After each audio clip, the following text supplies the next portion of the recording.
This is the Budget Minded Traveler Podcast, episode 13. Welcome to the Budget Minded Traveler Podcast, your source for the tips and tactics that will inspire and equip you to travel the world. And the best part, it won't break your bank. And now, the Budget Minded Traveler herself and your host, Jackie IRL. We're so grateful to Osprey Packs for partnering with us and supporting the podcast, so please stay tuned for more about them later on. I have an opportunity for you to join me in real life for some real travel. Here's the latest Jump Adventures update.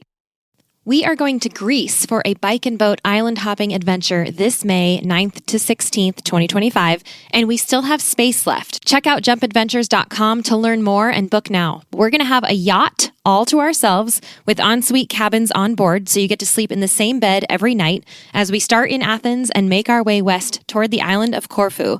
You'll have your own bike for the week, e-bike if you want one, for cycling the islands as we go, in between meals crafted by our private chef on board, and all the relaxing you want to do on the top deck under the Mediterranean sun. These bike and boat adventures are our most carefree and relaxed trips. All you have to do is say yes and show up, and there's still space. Head over to jumpadventures.com to grab your spot now, and we'll see you there. Hey guys, what's up? Welcome to another episode of the Budget Minded Traveler Podcast. Thank you so much for listening, and thank you to all of you who have been listening, and especially those of you who have connected with me either on Facebook or via my blog to ask me your travel questions, because this episode is about you.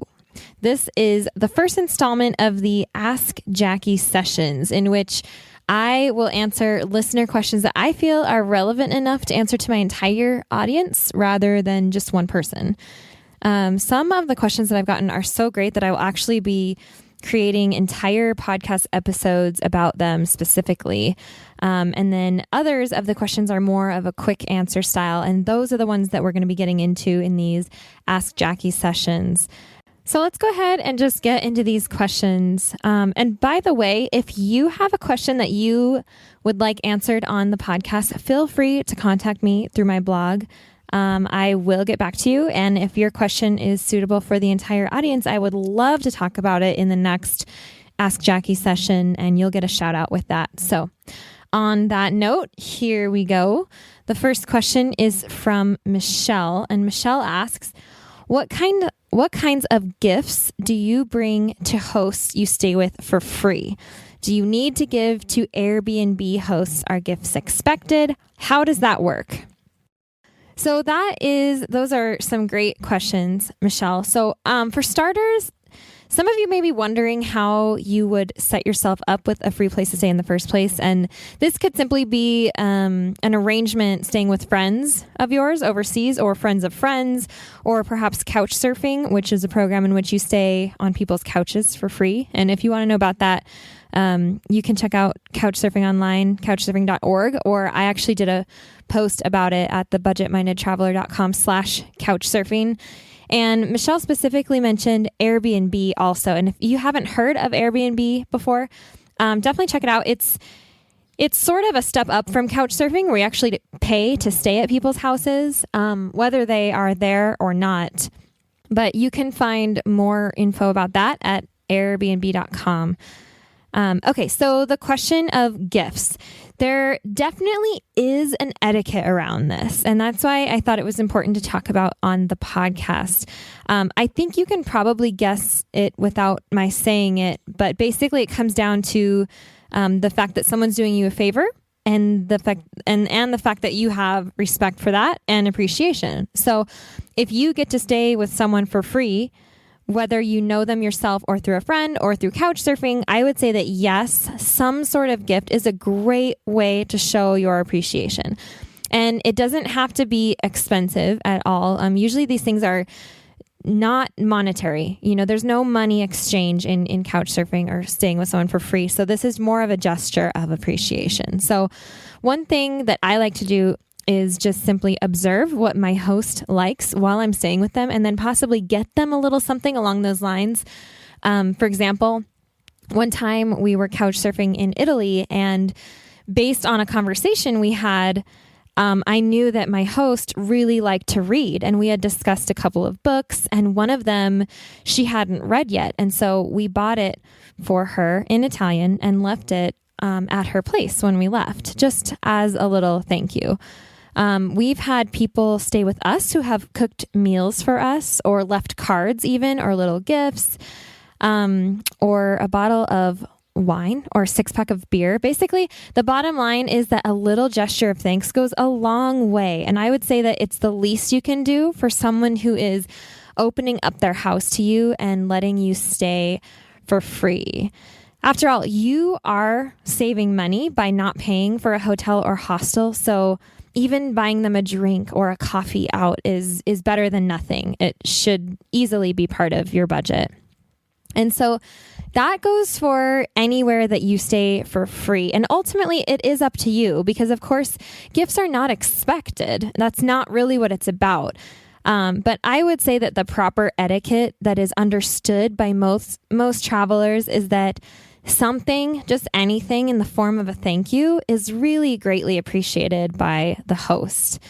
And you may have noticed that I did not say that you have to bring anything from home.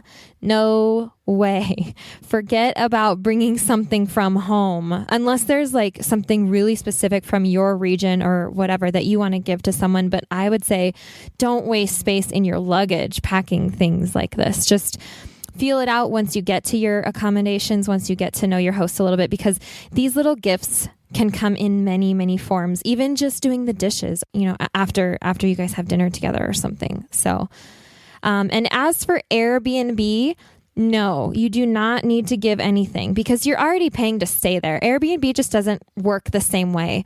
You can consider it more similar to staying at a hotel. So if you feel like leaving the staff a tip, I'm sure it's appreciated. But just like that, you can kind of view Airbnb the same way. Since you're paying for your stay, it's completely unnecessary to get them a gift. I mean, sometimes Airbnb hosts will go above and beyond to like show you around or make sure that you're taken care of. And that's really great. And if you want to show your appreciation for that, that's fine. But you are paying for it, so there's nothing expected there.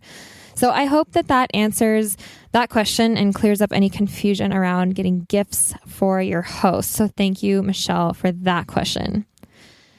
All right, next up is from Claudine, and she asks, are there any tips for youngsters like me who want to travel but have very limited resources? And I'm talking about money. I'm 20 years old. Last time I checked, my university's study abroad program, the cost for a quarter program was around $9,000 and the summer program was around $5,000. Okay, so Claudine, thank you for your question. I'm sure you're not the only one wondering this. And yes, there are resources out there for you, especially as a college student. And I think one of the resources I'm referring to, scholarships. They do exist. They helped put me through college because believe me, I was once a 20-year-old college student wondering how I was going to afford another year abroad as well. And guess what? I sought out the scholarships that everyone said were out there. And I landed one that helped me immensely during my next year abroad in Italy, actually. And here's the thing about scholarships. They don't jump out at you. You really need to put in the time to search and apply for them. But you never know when you might get lucky. And keep in mind that there are different criteria for scholarships. So you might be eligible for certain ones just because of your gender, your ethnicity, or even where you are from or where you are going overseas. That's actually how I got my scholarship for Italy. It was through the National Italian American Foundation that awards scholarships to Italian students studying in the U.S., as well as American students studying in Italy. And they are a great organization. Definitely check them out if you're planning to go to Italy. So that scholarship was super specific, but I got it. And I didn't expect to get any scholarships, but I knew I had nothing to lose. And there's a good point there. Don't expect people to just give you money. You have to prove that you're worth it by finding the scholarships and applying for them. And besides scholarships, remember you may not be limited to just your school program. many schools don't even have a study abroad program, which then forces their students to look elsewhere. And this is completely normal. The program that I went with for my 2 years abroad allowed students from any school to apply. And it was one of the cheapest programs that I'd seen at the time, and that was USAC. That's an acronym, University Studies Abroad Consortium. It was actually headquartered through my university, but that didn't matter. Anyone who was outside of that university who wanted to participate in that program, you would essentially become a student of that university while you were abroad. And so like all your credits would transfer as like through an American college, et cetera. So what I'm saying here is just don't look at one price and give up. Look at that first price and then start doing your research and compare it with other programs, because chances are there will be one out there somewhere that you can afford, even if you have to get a scholarship like I did. And I really could go on about this one. I'm actually planning on doing an episode just about study abroad that gets into much more than just the finances, but I will cover more in that. But basically, I would encourage you not to give up. If you want to study abroad, you really deserve to go. And so I urge you to work, save, research scholarships and other study abroad programs until you figure out a way to make it happen. And remember, studying abroad is not your only option. It's a great way to go with a structured program. If you haven't been before, it's really, really unmatched. But there are other ways to travel cheaply using programs like couchsurfing that I just talked about, where you actually stay at people's houses for free while you're traveling. And Workaway, which I talked about in episode number 5, which is, volunteer in exchange for room and board abroad. So like both of those programs offer great cheap ways to travel. And you can find more about both of those on my blog. It's just that sometimes when it's your first time abroad, it helps to have a structured program to ease you into it. And that's why study abroad would be beneficial for you. And there's actually another option here. Look into language schools that offer programs by the week, because literally you can enroll in programs for weeks at a time if you don't want to go abroad for an entire semester or year. And if that interests you, just Google it. Just Google language schools in wherever, and you will see what I'm talking about.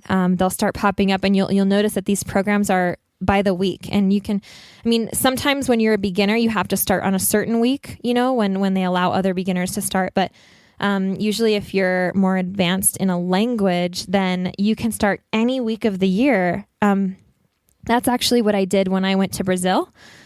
I found a program in a town that I thought sounded good, and I signed up, and I actually went for 4 weeks, and I learned Portuguese in that time.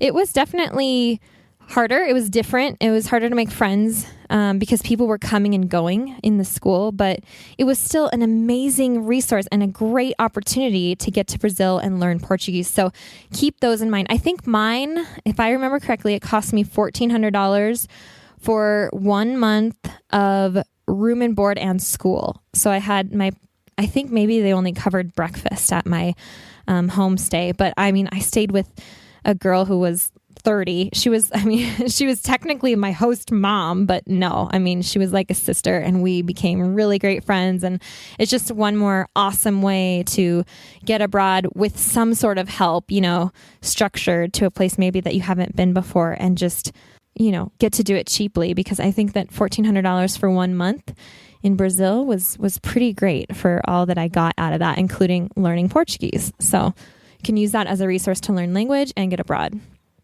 All right, enough about that. We can move on to the next one. And this one is from Pete.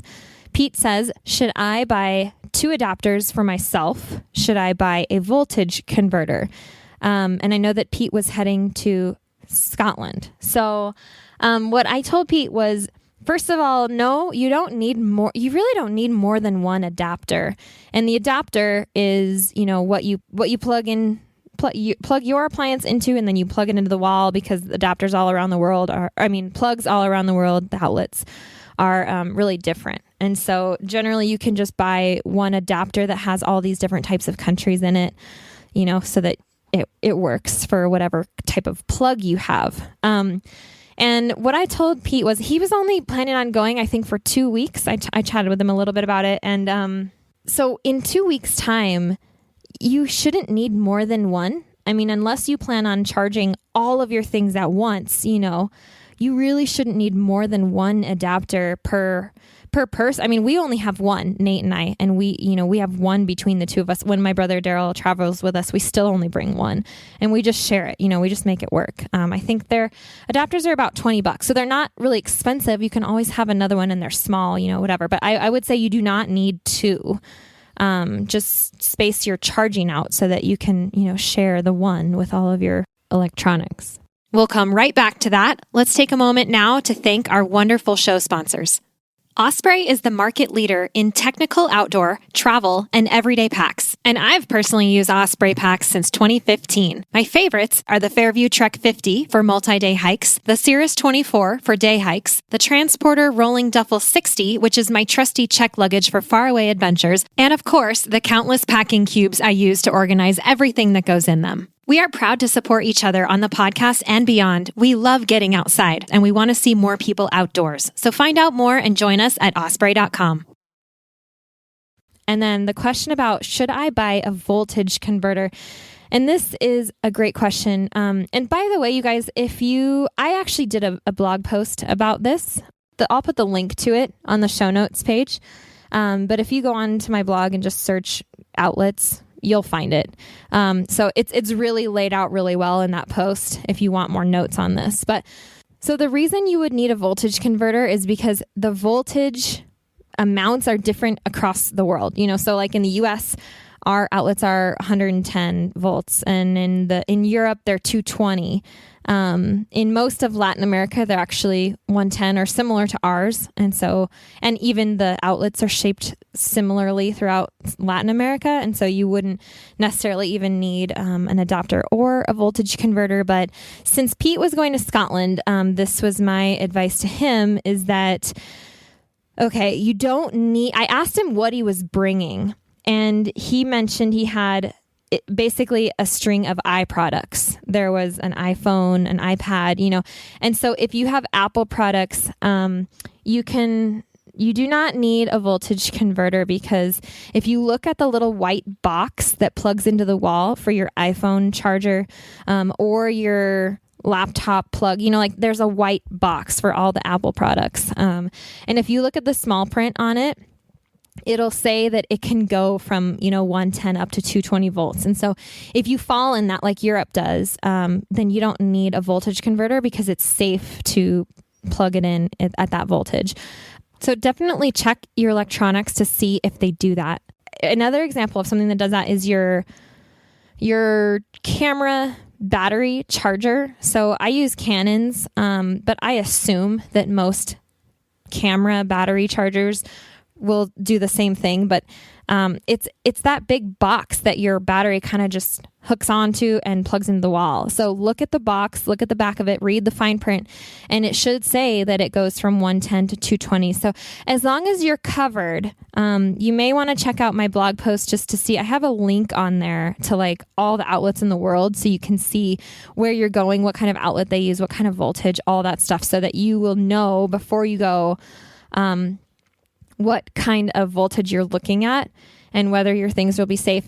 And the thing that happens the most is, these little things like a battery charger for your camera, for your phone, your laptop, these things are safe with their built-in converters. What normally gets people are the things that really surge in electricity. For example, a hairdryer. If you bring a hairdryer over to Europe and you try to use it without a voltage converter, even if you do have a voltage converter, I am not convinced that it's going to work every time. But those things that use lots of surges of electricity, they might just fry as soon as you turn it on.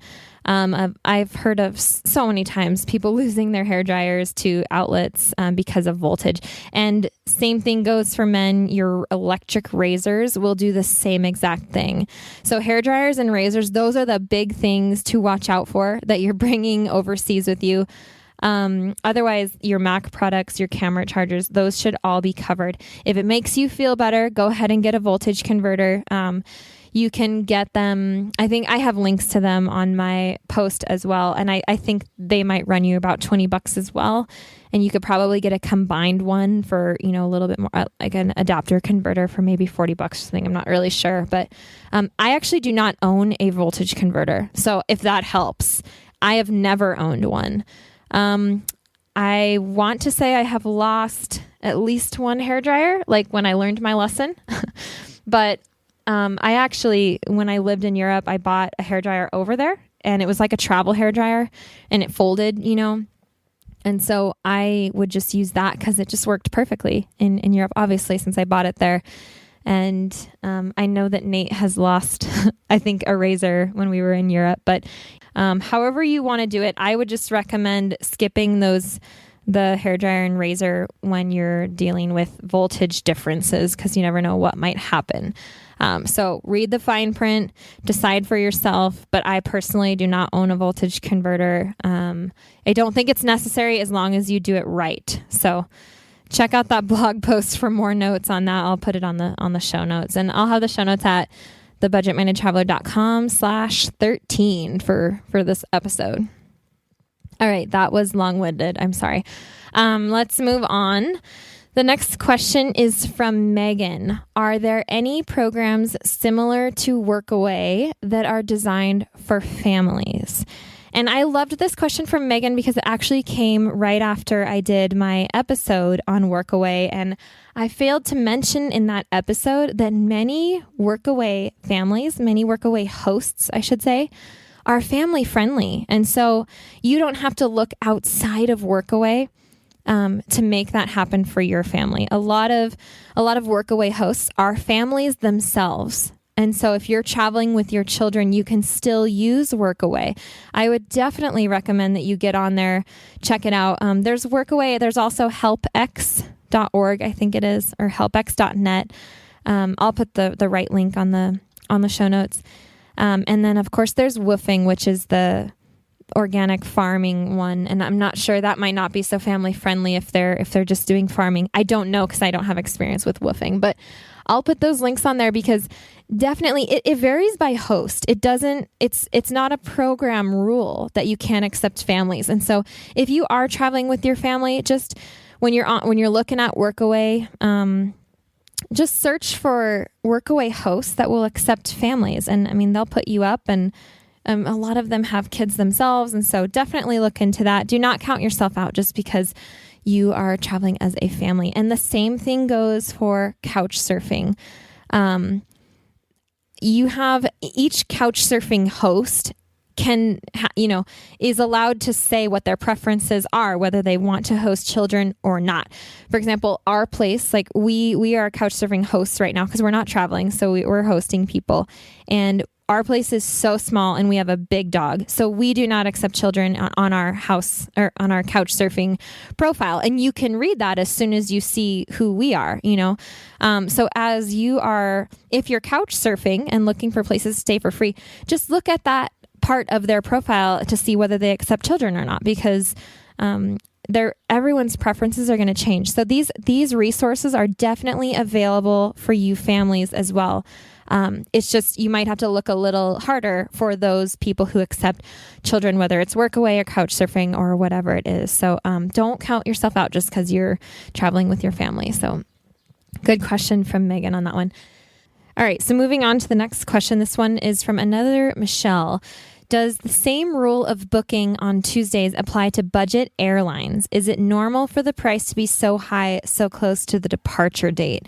And this is a good question because no, actually, budget airlines, the way that most of them work, at least in my experience, is that the farther in advance you book, the cheaper it's going to be. So, for example, one time I booked a flight. When I was living in Italy, I knew what I was going to be doing over Christmas. And so I booked my flights in advance for that. And I literally got a 99-cent flight on Ryanair, I think it was, from Frankfurt, Germany back to Italy, because it was so far in advance that I bought it. I don't know, at least a couple of months, I should say, which maybe that's not super far, but that might be all it takes in some cases. So that flight, all I paid were the taxes on it, which were 14 euros. So I paid $14.99 to get from Germany to Italy, which is amazing. And that same flight last minute could have cost me 150 euros. So, the bottom line with the budget airlines like Ryanair or EasyJet, I'm not sure about the ones in the States. I would imagine that flights like, or airlines like JetBlue, the airlines that are cheaper, Allegiant, I know does it. The farther in advance you book, the cheaper it's going to be. And you can go ahead and try checking on a Tuesday compared to a Saturday. I don't think there's going to be any difference for those. I think that they're more just like set prices and they'll just go up as the date gets closer. So yes, it's normal for the price to be super high close to the departure date. There's no way around that when you use these budget airlines. That's the way that they get you. So if you know, basically, as soon as you know when you're going to need one, buy it because they're only going to go up. That's one advantage to planning flights, at least in advance. Okay, and I want to get one more in here. This one is going to be from Amy. We love to try new foods in the places where we travel. Unfortunately, we find that this always takes up a huge portion of our budget. Any tips on eating the local cuisine on a smaller budget? And absolutely, because I do not have a big budget and I have a huge appetite. I love food. And food in other countries is one of my favorite aspects of travel. And so definitely, one of the things I would say is don't be afraid of street food. Street food is the best. It's usually really cheap. It's usually delicious. If you want to take along some enzymes or something to make you feel better about eating it, then, have an enzyme before. Maybe it'll help with your digestion. But I would say don't be afraid of street food. Try it. Because that's usually the cheapest, best local food you're going to find. The other thing I would say is avoid what I call the tourist trap restaurants. And you can tell these restaurants because they're going to be in really prominent locations where there's going to be a lot of tourists. They might even have people out there holding menus trying to get you to come inside. And their prices are going to be similar to what you'd pay in the United States for food. And that is just not my idea of eating on a budget. And so what I would say is just go right past those restaurants. Take a look inside too. Do you see tourists or do you see locals? Because that's going to tell you right off the bat whether it's going to be, a local place or a tourist place. And if all you see are tourists, then you should just keep right on going. Generally, the farther you get away from those main streets like that, the cheaper and better food you're going to find. And so take a walk, go deeper into the neighborhood, go, away from the oceanfront, if that's where you are, or away from the main attractions, and start exploring the, further back, the neighborhoods maybe, and just find those little hole in the wall restaurants with just a few things on their menu. Those are going to be the best places. And usually they won't speak English with you, they're not necessarily tourist oriented. They're much more for locals. And those are the places where you're going to A, save money, and B, find the best food that's going to be available there. So I'll use the example of a place called Puerto Viejo in Costa Rica. It's a little town on the Caribbean coast, and it's pretty touristy. And there is a street that has just tons of restaurants and bars, and they do happy hour 2 for $1, and you think you're getting a deal, and you're really just not. And there's tons of people who go in and out of there, and they eat like burgers and stuff, which you should not be eating in Costa Rica. If you look around, there aren't any fat cows there, that's another thing. You can tell by the menu whether it's going to be local or tourist targeted, because if they offer comfort food, you're in the wrong place.